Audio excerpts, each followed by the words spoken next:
नमस्कार, स्वागत है आपका एनडीटीवी के इलेक्शन कार्निवल में। मुस्कुराइए, आप लखनऊ में हैं। नवाबों के इस शहर में राजनीतिक पारा चढ़ा हुआ है। चुनावी सरगर्मियां जोरों पर हैं।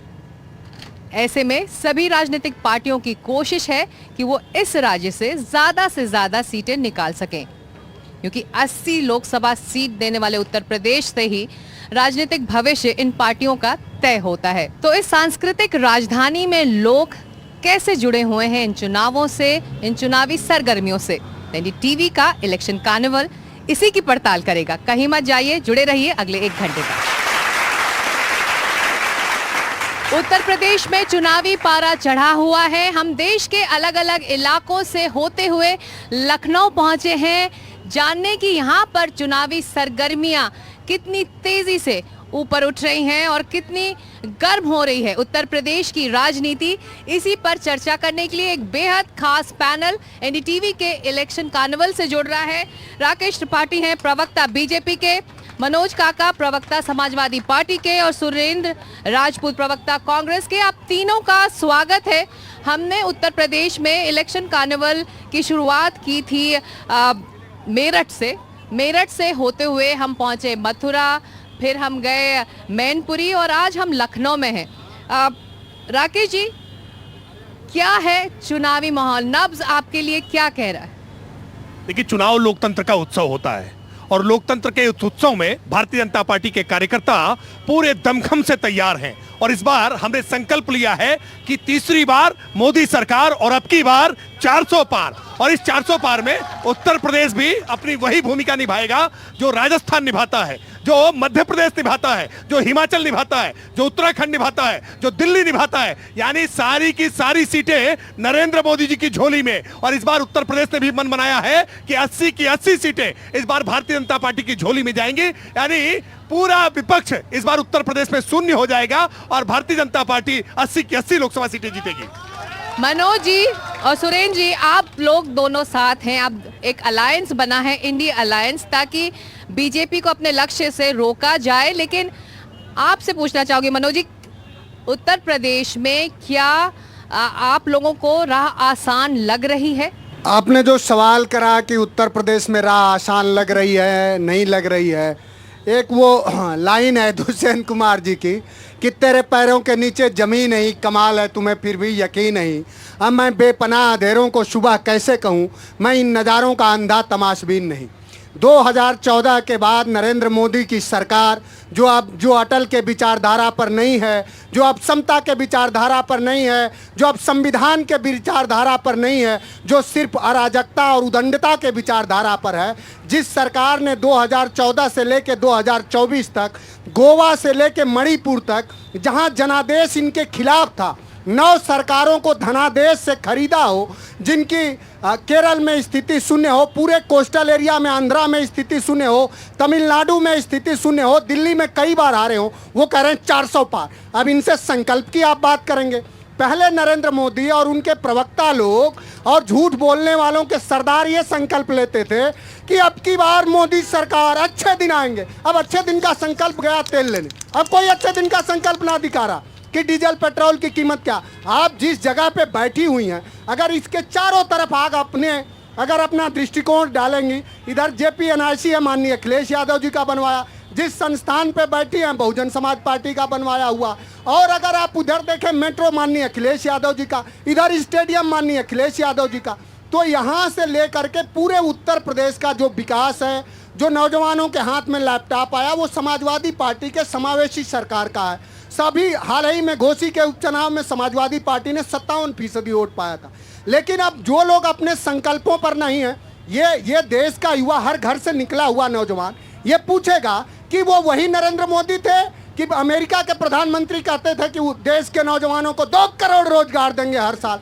अब वो संकल्प नहीं है। बेचारे 9 साल बीतने के बाद इस देश की सदन में कहे कि मैं तो 7,21,000 दे पाया हूं। तो जो संकल्प लिए थे वो हुआ नहीं। अब इनका संकल्प दूसरा है कि 400 पार 400 पार। लेकिन जनमानस का और जनता का संकल्प 700 किसान जो शहीद हुए, जो 83% लोग बेरोजगारी का दंश झेल रहे हैं, जो माताएं बहनें, यही उत्तर प्रदेश में हाथरस में क्या हुआ, अभी हमीरपुर में क्या हुआ, कल महोबा में एक किसान ने आत्महत्या करा।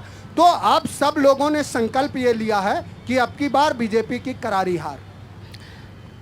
कॉन्फिडेंट है समाजवादी पार्टी, और कांग्रेस ने क्या तय कर लिया है कि उत्तर प्रदेश में जो नैया पार होगी वो समाजवादी पार्टी के साथ ही हो सकती है, क्योंकि असमंजस आपके नेतृत्व में दिख रहा है। हमारे नेतृत्व में कोई असमंजस नहीं है सिकता। हम लोग पूरी तरीके से इंडिया ब्लॉक एक साथ चुनाव लड़ रहा है। 17 सीटों पर हम लड़ रहे हैं, बाकी सीटों पर अखिलेश जी लड़ रहे हैं चुनाव। और इस बार चुनाव में व्यक्तित्व की जगह पर मुद्दे प्रभावी हैं। 1 करोड़ बच्चे आज की डेट में सड़क पर हैं और बेचारे वो पेपर लीक का दंश झेल रहे हैं, चाहे वो आरओ का पेपर हो, चाहे वो पुलिस भर्ती का पेपर हो। तमाम माताएं बहनें जिनके साथ तमाम दुराचार हुए। कानपुर का एक किस्सा है, अभी शायद आपने अगर कानपुर जाएंगे तो पता चलेगा आपको कि 2 बच्चियों के साथ लगातार दबंग दुराचार कर रहे थे, उन्होंने आत्महत्या कर ली। उस दबंग के खिलाफ उसके पिता ने एक एफआईआर करी तो उसके पिता को भी आत्महत्या करनी पड़ गई। जिस तरीके की परिस्थितियां चल रही हैं, विषयांतर करने के लिए भारतीय जनता पार्टी 400 पार, 800 पार, लेकिन इनकी अब की बार 400 पर करारी हार होगी, ये तो अपने आप में तय है। चूंकि मुद्दे इस वक्त जनता के बीच में, पश्चिम से आप आई हैं मेरठ से, आपने देखा होगा वहां क्षेत्रीय पंचायतें हो रही हैं, क्षत्रियों की भी पंचायत हो रही है, अन्य जातियों की भी पंचायत हो रही है। वो क्यों हो रही है? आपके सामने है।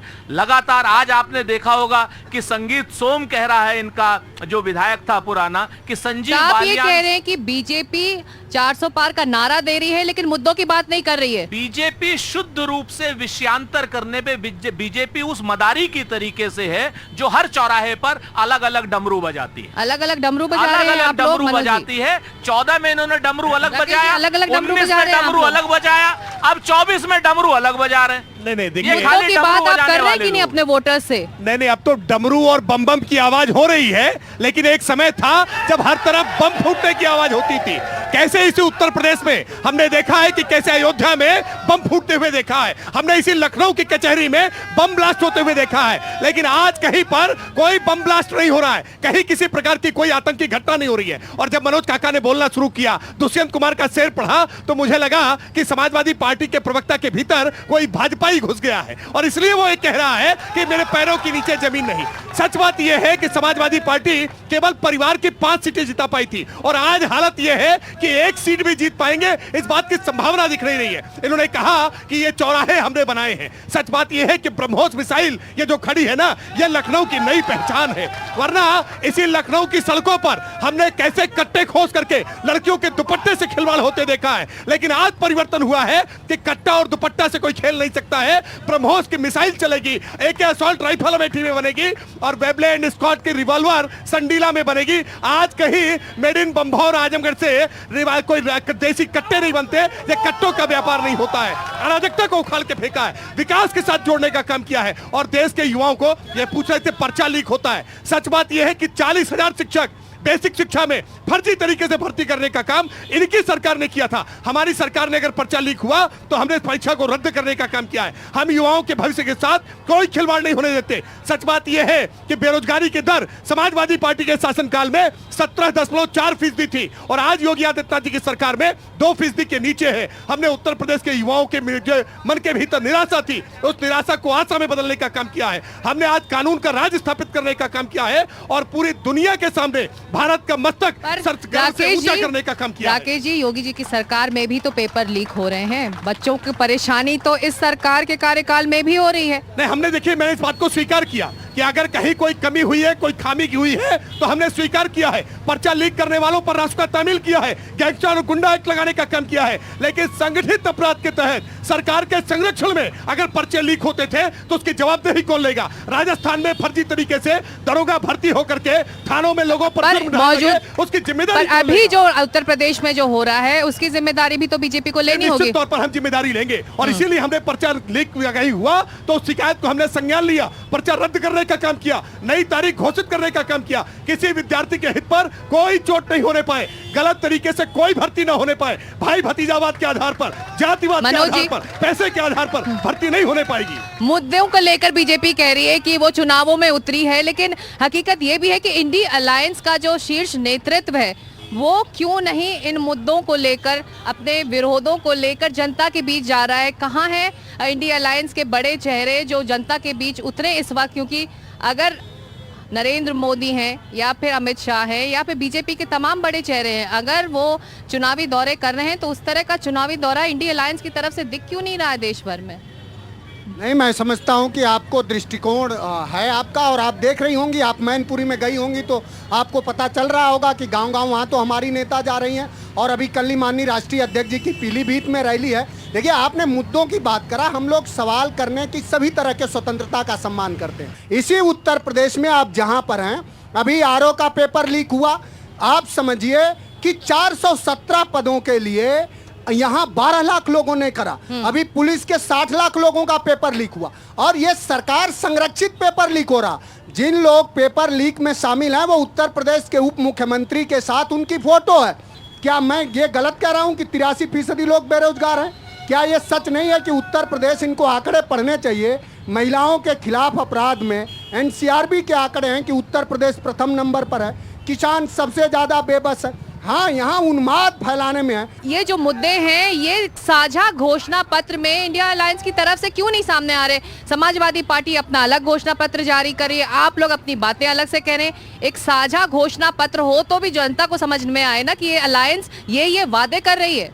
सिकता, आपकी बात से मैं सहमत हूं, और आपको शायद पूरी जानकारी मैं दे दूं कि अभी हमारा घोषणा पत्र जारी हुआ है, कल समाजवादी पार्टी का घोषणा पत्र जारी हुआ है, इसके बाद सारे दलों के साथ मिलकर के कॉमन मिनिमम प्रोग्राम होगा। 90% घोषणा पत्र अगर आप ध्यान से देखेंगे तो वो सारा का सारा सबका समान है, चाहे वो 1 लाख रुपए महिलाओं को, गरीब महिलाओं को 1 साल में देने की बात हो, चाहे युवाओं को अप्रेंटिसशिप का अधिकार देने की बात हो, 1 लाख रुपए अप्रेंटिसशिप देंगे, चाहे वो 30 लाख पद जो हैं हम पूरे देश के 1 साल में जो सरकारी पद हैं वो भरेंगे, चाहे किसानों को एमएसपी की गारंटी देने की बात हो, चाहे महिलाओं को सम्मान देने की बात हो, और चाहे युवाओं को रोजगार के अधिकार देने की भी बात हो। हम 1 लाख कहते हैं, समाजवादी पार्टी 3000 पर मंथ कह रही है, लेकिन साझा घोषणा पत्र हमारा जल्दी आएगा। एक बात आपने और कही, आपने कहा कि साहब बड़ी बड़ी रैली, हमारे पास संसाधन नहीं है। सारे संसाधनों पर इलेक्टोरल बॉन्ड नाम के दुनिया के सबसे बड़ा भ्रष्टाचार, जो सबसे बड़ी भ्रष्टाचारी पार्टी ने किया है, जिसमें ये ऐसे ऐसे लोगों से इलेक्टोरल बॉन्ड लिए हैं जिन लोगों के ऊपर पहले इनकम टैक्स की रेड डाली, ईडी की रेड डाली, जिनके ऊपर सीबीआई की रेड डाली, और उसके बाद उसके 2 दिन बाद उनसे 55 करोड़ किसी से लिए, 8,900 करोड़ रुपए ये लेकर के बैठे हैं, चंदे से धंधा करते हैं। किसी कंपनी को 140 करोड़ रुपए का इलेक्टोरल बॉन्ड दे करके उसको 14,000 करोड़ का ठेका बंबई में देते हैं। ऐसी ऐसी कंपनियों से काम लेते हैं ये लोग जो कोरोना काल में सब स्टैंडर्ड दवाइयां बना रही थी, उनसे 200-300 करोड़ से ज्यादा का ये लोग इलेक्टोरल बॉन्ड लेते हैं। तो ऐसी भ्रष्टाचारी पार्टी जिनके पास इतना पैसा हो, उनके खिलाफ हम लोग गांव-गांव जा रहे हैं, पांव-पांव जा रहे हैं, नगर-नगर जा रहे हैं, डगर-डगर जा रहे हैं। हम लोग जनता के नेतृत्व में जा रहे हैं। हमारे पास इन लोगों की तरीके से संसाधन नहीं है, लेकिन एक चीज तय है कि रामायण में भी लिखा था कि रावण रथी बिरथ रघुवीरा। तो हम तो रावण जो रथी है उसके अगेंस्ट में बिरथ रघुवीरा पैदल चल रहे हैं, कन्याकुमारी से कश्मीर इलेक्टोरल तक की बॉन्ड्स यात्रा में तो कर रहे हैं। नाम सभी का आया है, हाँ, आया तो है। संसाधन तो सभी के पास जुटे होंगे ना। हाँ, मैं आपसे उसका भी जवाब दे देता हूं। आपने इलेक्टोरल बॉन्ड की बात करी और कहा कि साहब सबके आया है, बिल्कुल आया है। विपक्ष के पास कोई ताकत नहीं है किसी को ईडी से छुड़ाने की, विपक्ष के पास कोई ताकत नहीं है सीबीआई की रेड करवाने की, विपक्ष के पास कोई ताकत नहीं है इनकम टैक्स की रेड करवाने की। इन लोगों के पास इनकम टैक्स करवाने की भी रेड है, सीबीआई की रेड कराने की भी है, और किसी को जेल में बंद करने की भी ताकत है। आज तक इतिहास में कभी किसी आरोपी कंपनी से सत्ताधारी दल ने पैसा नहीं लिया है, और अगर किसी ने पैसा लिया तो उसे बहुत बुरा माना गया और उस कंपनी की सरकार, उस पार्टी की सरकार चली गई। ऐसे भ्रष्टाचारी लोग आज की डेट में ये तो रैली करेंगे, हम लोग तो पैदल चलेंगे। संस्थाओं का इस्तेमाल कर रही है बीजेपी विरोधी पार्टियों को डराने के लिए, यह आरोप लग रहा है ऑपोजिशन से। देखिए, बड़ा दुर्भाग्यपूर्ण है ये राहुल गांधी जी की पार्टी कभी मुद्दों को समझ नहीं पाती है और इसीलिए जनता के बीच में जाती है तो मुंह की खाती है। अब ये इलेक्टोरल बॉन्ड का नया सिगुफा लेकर के आए हैं। सच ये है कि 20,000 करोड़ रुपए के इलेक्टोरल बॉन्ड जारी हुए, 6,000 करोड़ के electoral bond Bharatiya Janata party को मिले हैं और 14,000 करोड़ के इलेक्टोरल बॉन्ड विपक्ष को मिले हैं। ये जाकिर नाइक से नगद में चंदा लेना चाहते हैं, नगद का धंधा करना चाहते हैं, क्योंकि भ्रष्टाचार की संभावनाएं उसमें ज्यादा होती हैं। दुर्भाग्यपूर्ण है कि इनको कोई मुद्दे नहीं मिलते हैं, ये मुद्दा विहीन विपक्ष। और अभी मनोज काका जी कह रहे थे, जवाब देना चाह रहे हैं जी। नहीं, चूंकि आरोप दो लोग लगा रहे हैं तो जवाब पूरा दे दे। मैं चूंकि दो आरोप लगाए। एक मिनट, छोटी सी बात ले लीजिए। आप फैक्चुअली करेक्ट हो जाइए राकेश जी, क्योंकि आप सभ्य इंसान हैं, वकील हैं। 20,000 करोड़ के इलेक्टोरल बॉन्ड में भारतीय जनता पार्टी ने 9,000 करोड़ रुपए का चंदा उनको मिला है और उनके सहयोगी दलों को लगभग 7,000 करोड़ का चंदा मिला है। ये अपने आप में पूरी तरह से झूठ है। ये पूरी तरह से झूठ है। बिल्कुल, ये पूरी तरह से झूठ है। ये कोई आदमी चेक कर ले। सच बात ये है कि 8,992 करोड़ का सवाल पूछ रहा हूं, जो है भारतीय जनता पार्टी को मिला है, कहने से नहीं माना जाएगा, टीआरएस को मिला है। आपके कहने से नहीं माना जाएगा। ये सारी बातें पब्लिक डोमेन में है। इलेक्टोरल बॉन्ड के चंदे की जानकारी इलेक्शन कमीशन की वेबसाइट पर है। आप इस तरह से झूठ नहीं बोल सकते। मित्रों से कहता हूं, अब आपने अपनी बात, मुझे आपके ऊपर भी भरोसा, आपने अपनी बात कह ली। मुझे भारतीय जनता पार्टी के नेताओं पर भी भरोसा। दो लोग चूंकि इंडिया लाइन से हैं, आप दो लोग डबल बोल रहे हैं। नहीं, आप डबल लोग बोल रहे हैं। नारे लगाने के लिए बुलाया जा रहा है। आपने अपने लोग पैसा खा रहे हैं। करके फिर पूरी बात आप करेंगे। आप आपने आरोप लगाया, इनका जवाब ले लेते हैं। बात सुनिए। देखिए, मनोज काका ने कहा कि उन्माद की सरकार है। सच ये है कि उत्तर प्रदेश के हर जिले में दंगा होता था जब अखिलेश यादव की सरकार थी। हर जिले में कर्फ्यू लगता था जब अखिलेश यादव की सरकार थी। आज अब ये तरीका ठीक नहीं होता। अब मनोज भाई, ये ठीक नहीं होता। हल्ला बोल मत करिए, हल्ला बोल मत करिए। ये तरीका ठीक नहीं होता ना। ये राकेश जी, आप जब सवाल उठाते हैं तो जवाब सुना करिए। चलिए, पुलिस कस्टोडियल डे और judicial custodial day. Rakesh ji, Manoj ji, ये इलेक्टोरल बॉन्ड का मुद्दा। चलिए, हम आगे आपने सवाल उठाया था, आपको चुपचाप समझ थे ना। ये हल्ला बोल मत करिए, ये हल्ला बोल मत करिए, ये हल्ला बोल मत करिए। आप अपनी बारी में बोलेंगे तो बोलिए। आप डिबेट में करने की कोशिश कर रहे हैं। आप डिबेट को हल करने की कोशिश कर रहे हैं। आप जनता के सवालों का जवाब दो कि एनसीआरबी क्या कहते क्यों है? जवाब देने का मौका देते हैं। इसी शहर में अपराध होते हुए नहीं देखा है। हमने देखा है कि कैसे पुलिस की गाड़ी पर, पुलिस के बोनट पर अपराधियों ने किस तरह से टांग करके कानून का मजाक उड़ाने का काम किया। बेटी को लूटने वाले चलिए, आप लोग आरोप लगा रहे हैं, जवाब सुन लेते हैं। इसका जवाब सुन लेते हैं। एक मिनट, ये तरीका ठीक के लोग समाजवादी पार्टी के लोग बोलो, ऐसे ही हल्ला वो तो मचाते हैं। प्रधानमंत्री समाजवादी पार्टी के पास जवाब नहीं होता है तो ऐसे ही हल्ला मचा रहा है। प्रधानमंत्री के संसदीय क्षेत्र में एक पीएचयू की बेटी को समाजवादी पार्टी के लोगों ने दंगाइयों के बिना एक कदम आगे नहीं बढ़ा। अपराधियों के साथ नहीं करते हैं। ये इन्होंने रोज इनको रोकिए, इनको रोकिए। इन्होंने पीछे बोलने का काम शुरू किया। ये इन्होंने आप अपनी बात रख चुके हैं। ये गलत तरीके से कर रहे हैं। माफी इनको मांगनी चाहिए। आरोप आप गलत दोनों तरीके लगा से रहे बोलते हैं। हैं। चलिए, आप अपना जवाब दीजिए, फिर आगे बढ़ेंगे। मैं इतनी बात कहूंगा कि सच ये है कि समाजवादी पार्टी के शासनकाल में उत्तर प्रदेश में प्रधानमंत्री आवास के तहत 17,000 एप्लीकेशंस केवल इन्होंने विचार के लिए केंद्र को भेजी थी और 70 लाख आवास आज प्रधानमंत्री मोदी जी ने गरीब लोगों के घर पहुंचाने का काम किया है। हमने जनता के बीच में काम किया है, गरीबों के लिए हमने काम किया है। आज उनके घरों में पेयजल पहुंचाने का काम किया है। गरीबों के जीवन में क्रांतिकारी बदलाव नरेंद्र मोदी जी लेकर आए हैं और हमने जो किया है उस रिपोर्ट कार्ड के आधार पर आ रहे हैं। वरना 2017 के विधानसभा चुनाव में जब इन्हें रिपोर्ट कार्ड देना था तो चाचा भतीजे की जंग छेड़ दी थी ताकि हिसाब न देना पड़े। ये कभी हिसाब नहीं देना चाहते, ऐसे ही हल्ला बोल करते हैं। को आगे बढ़ाएंगे, दूसरे मुद्दे को भी छुएंगे। बहस को आगे बढ़ाएंगे।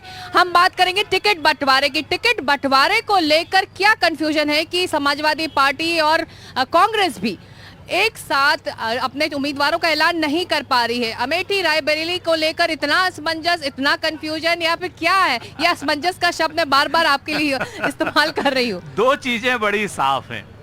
हमारे ऊपर तो इतना आप द्रोण तक से आंखें रखती हैं। हाँ। भारतीय जनता पार्टी को देखिए, अभी तक रायबरेली का कर दिया क्या इन्होंने? अभी तक ब्रजभूषण शरण सिंह को कर दिया क्या इन्होंने? आप लोगों का इंतजार कर रहे हैं। रुक जाइए, फिर वही अब शायद तो हो सकता है हम इनका इंतजार कर रहे हो। अरे वाह, आप मेरी बात समझिए ना।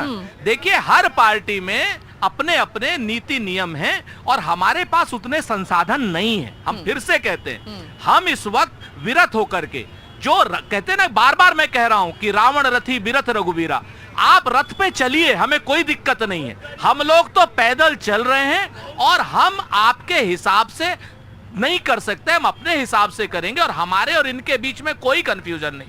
अब इनका कंफ्यूजन तो आप इस चीज को देखिए, राकेश भाई इतने सभ्य इंसान बेचारे, जिस ओम प्रकाश राजभर के लोगों ने गालियों से नवाजा, ओम प्रकाश राजभर के लड़कों ने भी, उनके प्रवक्ताओं ने भी आज की डेट में उन्हीं का ये क्या नाम जो है सपोर्ट करने के लिए मजबूर है। अरे अभी चिरकुट पार्टी बता रहे थे, अभी चिरकुट पार्टी बता रहे थे, चिरकुट पार्टी के चालू नेताओं के बारे में अभी आपने मध्य प्रदेश के चुनाव में कहा है। नहीं, आप भी बीच में बोल रहे थे और ये भी बीच में बोल रहे थे। आप लोग स्ट्रेटजी के तहत बोलते हैं। ये बताइए चिरकुट पार्टी अब है कि नहीं है, चालू नेता है कि नहीं है, बताइए आप अपनी पार्टी पार्टी के साथ भी थे। देखिए, मैं दो बातें बड़ी साफ कहता हूं अगर आप कि भारतीय जनता पार्टी, आजकल तो आर्काइव का जमाना है, एक मिनट, आजकल तो आर्काइव का जमाना है। कौन क्या बोला था ये एक दो दिन, ये सारे तो बता दीजिए, कांग्रेस चिरकुट पार्टी है कि नहीं है? नहीं, बताइए कांग्रेस चिरकुट पार्टी है कि नहीं है? आप बताइए कांग्रेस चिरकुट पार्टी है कि नहीं है? नहीं, बताइए चिरकुट पार्टी है कि नहीं है? कांग्रेस चिरकुट पार्टी है या नहीं है? अरे भाई, अखिलेश जी ने कहा था, क्या अखिलेश जी को नहीं मानते क्या? अखिलेश जी की बात नहीं मानते क्या? अरे भाई, अखिलेश जी की तो बात मानिए ना। अखिलेश जी कह रहे हैं कि कांग्रेस चिरकुट पार्टी है, अखिलेश जी कह रहे हैं कांग्रेस चिरकुट पार्टी है। राकेश जी, उनको अपनी बात रखने दीजिए, मैंने उनसे एक सवाल पूछा है। ये बताए कि अखिलेश जी जो कह रहे थे, चलिए मैंने उनसे एक सवाल पूछा है, मेरे सवाल का जवाब देने दीजिए प्लीज। जो लोग सिक्ता इस देश में मुस्लिम लीग के साथ सरकार बना चुके हो, जो लोग पीडीपी के साथ सरकार बना चुके, वही राजभर इनको कहता था, इनके मुख्यमंत्री को, कि चल सन्यासी मंदिर में। चुनाव का दिन ज्यादा दूर नहीं है, प्रचार का वक्त है। राहुल गांधी, प्रियंका गांधी, अखिलेश यादव मैदान में क्यों नहीं साथ उतर रहे? वोटर डर गए क्यों नहीं जा रहे? अखिलेश जी डर गए हैं इसलिए चुनाव मैदान में नहीं है। राहुल जी डर गए हैं इसलिए चुनाव मैदान में नहीं है। जवाब अब एक सिक्ता, एक फहमीदा रियाज ने एक नज्म लिखी थी, वो मैं आपके सामने लिख दे, छोटा 4 लाइनें हैं कि कुछ लोग तुम्हें समझाएंगे, कुछ तुमको खौफ दिलाएंगे, जो है वो भी खो सकता है, और इस राह में रहजन है इतने, कुछ और यहाँ हो सकता है, कुछ और तो अक्सर होता है, पर तुम इस पल में जिंदा हो, ये पल तुम में जिंदा है, ये वक्त नहीं फिर आएगा, तुम अपनी करनी कर गुजरो, जो होगा देखा जाएगा। हम एक बात आपसे कह रहे हैं कि राहुल गांधी, प्रियंका गांधी और श्री अखिलेश यादव जी निकल चुके हैं। 12 तारीख को पीलीभीत में रैली है, 13 तारीख को, 14 तारीख को बिजनौर में है, थाईलैंड की और यात्रा आज की यात्रा डेट पर तो वो में, आज जाते की हैं। डेट में थाईलैंड की यात्रा नरेंद्र पर निकल मोदी चुके जी हैं, और थाईलैंड योगी बैंकॉक जी जाएंगे। ने जिस तरीके से पश्चिम उत्तर प्रदेश भगा फोटो नहीं रहा देखा, है, ये वाला वाली। गालियां देके भगा एक रहा है। मंच पर आकर एक संयुक्त रैली, एक कंबाइंड रैली की बात कर रहे हैं जो इंडिया अलायंस को रिप्रेजेंट करे। तीनों साथ एक मंच में क्यों नहीं दिख रहे हैं? इससे पहले आपने पटना में कंबाइंड रैली नहीं देखी, अभी कल देखेंगी। आपने बंबई में कंबाइंड रैली नहीं देखी। आपके दृष्टिकोण की बात है, कहाँ नहीं देखा आपने? अभी कहाँ? दिल्ली में नहीं अभी दिखा अभी सब हमने लोग। 7 रैलियां पूरा की हैं दिल्ली में नहीं कंबाइंड, दिखा आपको। और अभी उत्तर प्रदेश में भी कंबाइंड रैली होगी। क्यों परेशान है?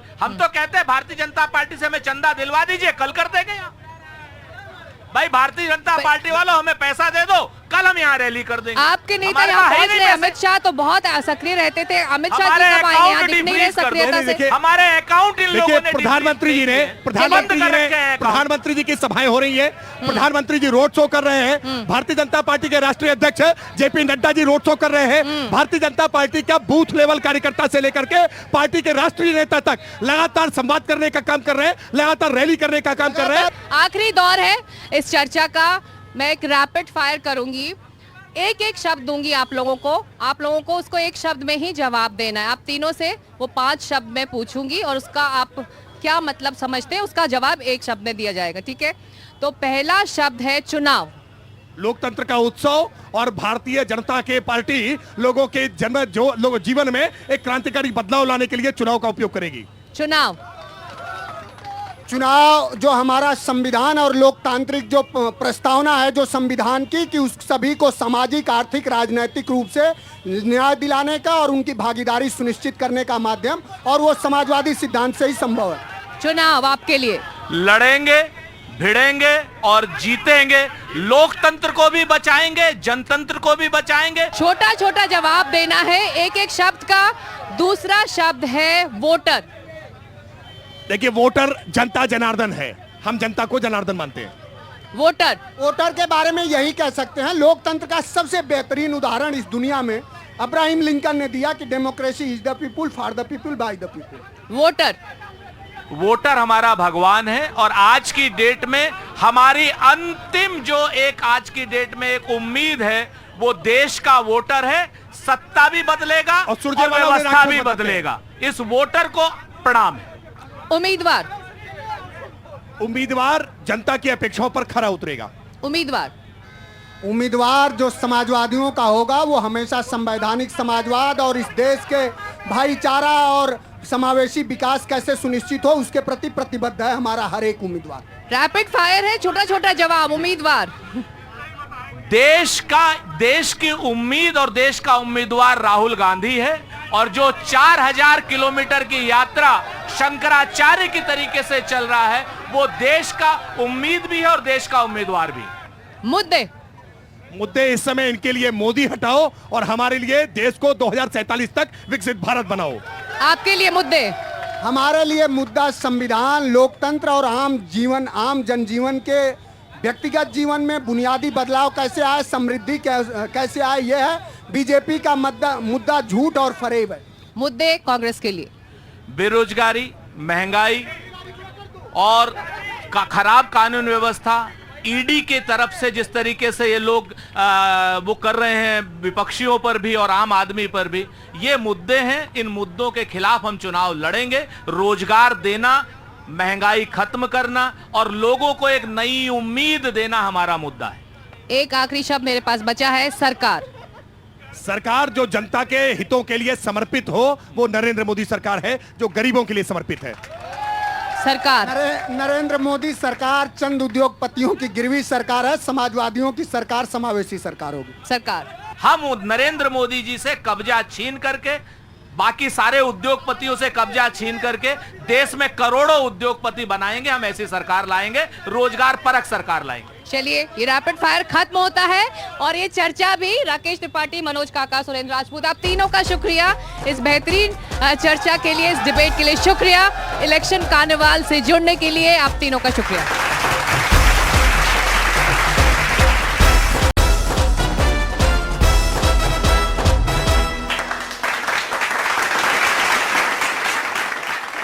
आप देख रहे हैं एनडीटीवी का इलेक्शन कार्निवल और लखनऊ जो देश की सांस्कृतिक राजधानी भी है और यहाँ का अवधी लोकगीत दुनिया भर में मशहूर है। इलेक्शन कार्निवल से अब जुड़ रहे हैं दीपक सिंह जो अवधी गाते हैं और इनके जो गीत हैं वो दुनिया भर में मशहूर हैं। देश विदेश में लोग इन्हें बहुत सुनते हैं। इलेक्शन कार्निवल में जुड़ने के लिए शुक्रिया दीपक। लेकिन अवध और संगीत को क्या अलग किया जा सकता है? कभी नहीं। बहुत बहुत धन्यवाद आपका। एनडीटीवी के माध्यम से जितने भी दर्शक जुड़े हैं उन सबको मेरा सादर नमस्कार। और जैसा कि हम सब अवध में उपस्थित हो चुके हैं और अवध में हम आए और भगवान श्री राम के नाम का जयकार न लगे कैसे हो सकता है। बोली सियावर रामचंद्र की। आइए, भगवान राम के जन्म का एक सोहर, जैसा कि रामनवमी भी आने वाली है तो सबसे पहले एक राम जन्म का सोहर और तत्पश्चात एक मतदाता जागरूकता अभियान का गीत सुनाएंगे। नौमी तिथि अति शीत ना घाम, नौमी तिथि अति शीत ना घाम, भय प्रगट दीन दयाल। अरे बाजत अवध बधैया दशरथ घर, सोहर दशरथ घर सोहर हो। बाजत अवध बधैया दशरथ घर, सोहर दशरथ घर सोहर हो। के हो जन्मे है दीन दयाल, दोनों कुल तारन, दोनों कुल तारन हो रे रामा। जन्मे है दीन दयाल, दोनों कुल तारन, दोनों कुल तारन हो।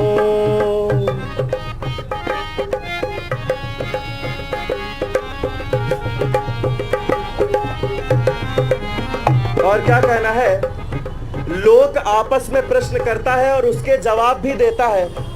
महिलाएं आपस में प्रश्न कर रही हैं कि भगवान राम का जन्म होगा तो काहे के छुरे से उनका नार काटा जाएगा और काहे पे उन्हें लिटाया जाएगा और काहे से उन्हें नहलाया जाएगा। काहे के छुरा नारा छीनो, काहे पे पहुड़ावो, काहे पे पहुड़ावो हो। काहे के छुरा नारा छीनो, काहे पे पहुड़ावो, काहे पे पहुड़ावो हो। ए हो का पहिरावो, काहे से नहावावो, का पहिरावो नहावावो हो। और देखिए उसका जवाब दे रही हैं और वो जवाब क्या है? सोने के छुरा नारा छीनो, गंगा जल नहावावो, गंगा जल नहावावो हो। हर किसी को पता है कि सोना एंटीसेप्टिक होता है, अगर उससे किसी प्रकार का कट लगेगा तो कोई भी इंफेक्शन नहीं होगा। हमारे पूर्वज इस प्रकार से हमारी सारी रस्मों को बनाते हैं। और क्या कहना है?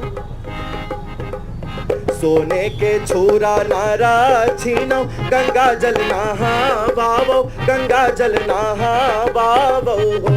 ए हो पियरी पीतांबर पही रावो, Supe who पहु Rao, Supe who पहु रावो हो रे रामा। पियरी पीतांबर पही रावो, Supe who पहु Rao, Supe who पहु रावो हो। बाजत अवध बधैया दशरथ घर, सोहर दशरथ घर, सोहर हो, सोहर हो, सोहर हो। सर मौसम का पारा चढ़ा हुआ है, बहुत गर्मी है जी जी। और चुनावी मौसम भी है, लोगों को घर से निकलना है, जी जी। पोलिंग बूथ तक जाना है, जी। तो निकलेंगे लोग घर से? आप क्या सोचते हैं? बिल्कुल बिल्कुल निकलेंगे और हम लोग कलाकार सदैव इस कार्य के लिए तत्पर रहते हैं कि हमारा जो लोक जनमानस है वो जागरूक हो और अपने अधिकारों को जाने, अपने अधिकारों को समझे। तो एक गीत मैं सुना रहा हूं हमारे सभी एनडीटीवी के दर्शकों के लिए। हो काहे घर में तू बैठे अले साथ हो। बहुत लोग ये करते हैं कि जब छुट्टी का दिन समझ लेते हैं किसको, जिस दिन मतदान करना होता है। हो काहे घर में तू बैठे अले साथ हो, वोट डारे काहे नाही जाते हो।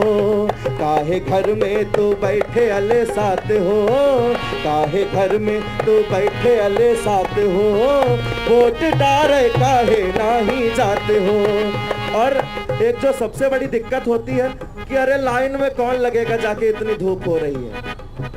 लाइन लगने में हो, लाइन लगने में, लाइन लगने में काहे लजाते हो, लाइन लगने में काहे लजाते हो।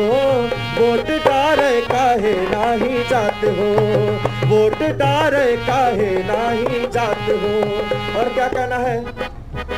लोकतंत्र का रखना ख्याल, वरना रोगे तुम 5 साल। 5 साल में एक ही बार मौका मिलता है, तो हमें ये मौका कभी नहीं छोड़ना चाहिए। लोकतंत्र का रखना ख्याल, वरना रोगे तुम 5 साल। वोट तो है, वोट तो है सभी का अधिकार हो, वोट तो है सभी का अधिकार हो। वोट डारे काहे नहीं जाते हो, लाइन लगने में काहे लजाते हो, वोट डारे काहे नहीं जाते हो। और एक वोट की कीमत क्या होती है इन लाइनों के माध्यम से बताता हूं। एक वोट का ऐसा कमाल, खुद चुन सकते अपनी सरकार। वोट का है ये ऐसा कमाल, खुद चुन सकते अपनी सरकार।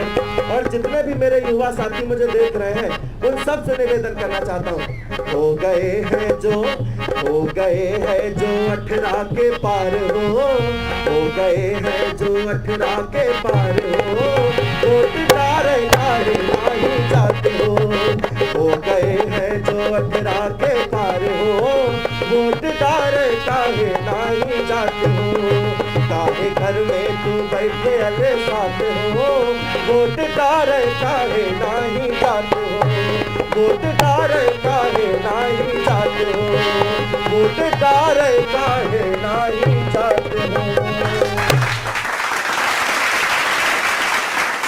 बहुत बहुत धन्यवाद। बहुत खूब दीपक, बहुत खूब। आपने इतना खूबसूरत सुंदर संदेश संगीत के जरिए हमारे दर्शकों को और यहाँ मौजूद हमारी ऑडियंस को दे दिया और हमारे इलेक्शन कार्निवल को और ज़्यादा संगीत में बना दिया। बहुत शुक्रिया एनडीटीवी के इलेक्शन कार्निवल से जुड़ने के लिए। एनडीटीवी का बहुत बहुत धन्यवाद करना चाहता हूँ कि आपने हमें अपने इस कार्यक्रम में आमंत्रित किया। बहुत बहुत धन्यवाद, बहुत शुक्रिया। शुक्रिया, थैंक यू।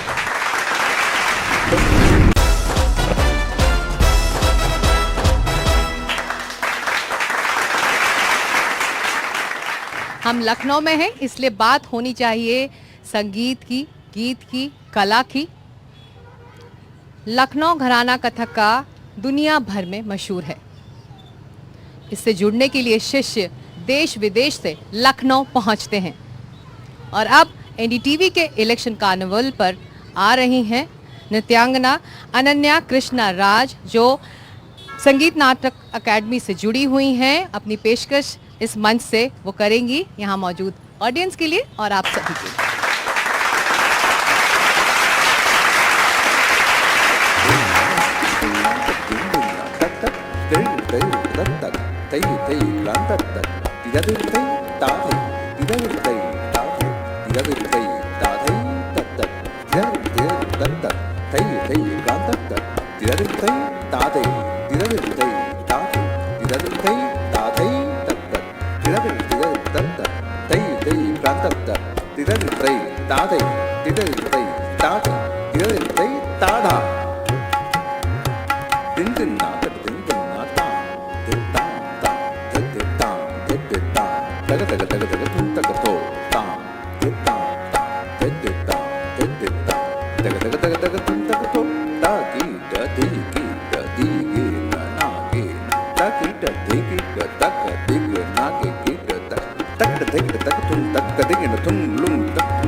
तो एनडीटीवी के इलेक्शन कार्निवल में आज इतना ही लखनऊ से, लेकिन ये कारवां आगे बढ़ रहा है इस वादे के साथ कि कल हम फिर मिलेंगे ठीक इसी वक्त एक नई जगह से। हम मौजूद होंगे अयोध्या में, तो जरूर जुड़िएगा एनडीटीवी के इलेक्शन कार्निवल में।